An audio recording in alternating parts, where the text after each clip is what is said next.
Well, another property owner takes the Atlanta Department of Watershed Management to court. The owner said the boarded up building had no running water, but somehow accrued a nearly $81,000 water bill. They appealed the tab and were denied. So Fox 5 team's Dana Fowle is joining us now with more. Yeah, I mean, property owners complain that the appeals board is just rubber stamping these decisions and just not helping them. And we've had several cases similar to this one. In this situation, the city of Atlanta billed a property owner for a sudden use of water that amounted to more than one filled swimming pool. This was every single day for months. Well, her attorney told the judge the city's equipment malfunctioned and insisted no one, not a plumber, not the property owner, ever saw a drop of leaking water, much less millions of gallons. Be very careful. Gail Mapp inherited this property and the one next door after a family death. It's been vacant for more than a decade. Last spring, she gave the Fox 5 team a tour of this crumbling ceramic shop. So you don't have any running water in here? No running water. She also inherited an open account with the Department of Watershed Management. For years, $13.12 was debited from her account every month. She thought at the time it was connected to the next door tenant, just an account fee. It was a small bill, so she didn't question it. But in 2023, unexpected bills flooded in, coming to more than $81,000. She appealed, got a few thousand returned, but was told she still owed the city of Atlanta about $76,000. That's how she ended up here in court, appealing one more time.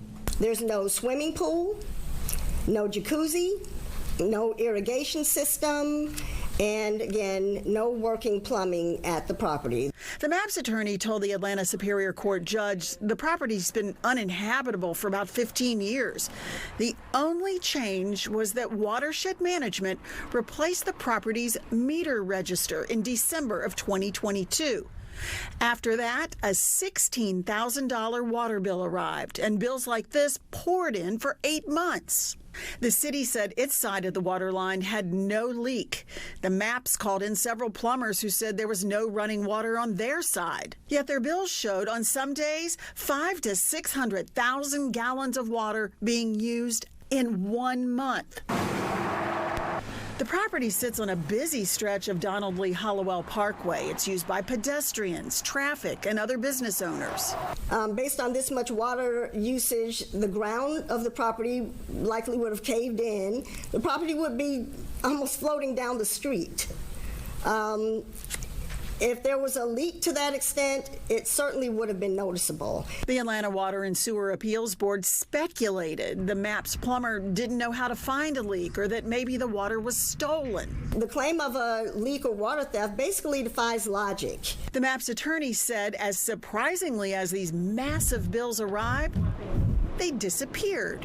On September 22nd of 2023, the department replaced the water meter again. And the monthly water bills were issued in the normal amount of $13.12, where they have remained since September. The city's legal team attended the hearing virtually. This is Judge Emily K. Richardson asking them a question. So you're saying that magically at that time that the register was changed, they at that point simultaneously found the leak and stopped it at that moment?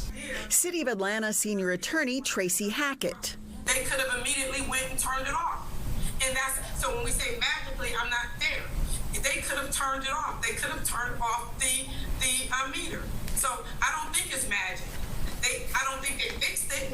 It's obvious. I don't know what went on their side of the property. The Maps agree with the city attorney here. They didn't repair anything. But it's the property owner's legal burden to prove that the city's equipment might be broken. If the meter was faulty, right, how would a homeowner deal with that?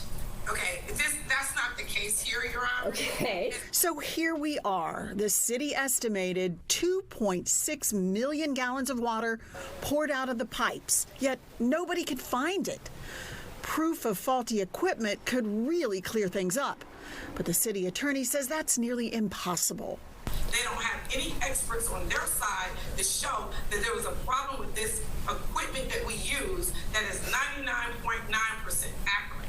Well, is there evidence of that? Is there evidence of that in the record? No. Did anyone testify to that below? Right, that's what said. They may not, but they have. They know we use the same system. Well, okay. But I just wanted to just clear that up. I understand that. Thank you, but that's not. I'm not relying on that. That's just my clothes, and I just didn't want her to, put it in a newspaper. They said it's 99. Well, you did say it was 99.9% accurate. That's your opinion. I'm not relying on that. So. And so now the judge will consider the case, and we'll let you know when she makes a decision. But getting back to the point about possible broken city registers or meters, the city says if you suspect it's the meter, a plumber is not who can determine that for you. You actually have to hire a meter specialist to decode the city's meters for them.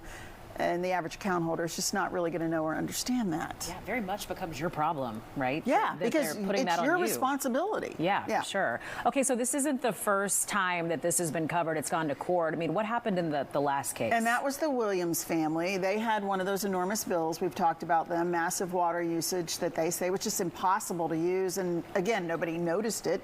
The appeals board denied them too, even though they actually did have a plumber on the record who was saying the city's equipment wasn't working properly and showed an example of why it wasn't working. They ended up in court. In that case, the judge sent the case back to the Department of Watershed Management and said, you denied them a refund without a real reason, so you've got to resubmit your argument.